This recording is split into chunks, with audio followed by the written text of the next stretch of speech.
बीडच्या परळीतून व्यापारी अपहरण प्रकरणातील आरोपींना बेड्या ठोकण्यात पोलीस अधीक्षक अविनाश बारगळ यांच्या नेतृत्वाखाली टीमला यश आले। विशेष म्हणजे पळवलेले 10 तोळे सोन्याचे बिस्किट आणि 1,12,000 रुपये जप्त करण्यात आले आहे।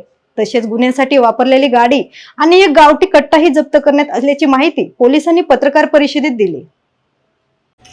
येथे 9 डिसेंबरला रात्री 9 ते 11:30 वाजण्याच्या दरम्यान 5 अनोळखी इसमांनी आपले जे या गुन्ह्यातील फिर्यादी त्यांना त्यांची मोटरसायकल अडवून त्यांना गाडीत टाकून बंदुकीचा धाक दाखवून अपहरण केले आणि त्यांच्याकडे खंडणी म्हणून काही माल घेऊन गेले।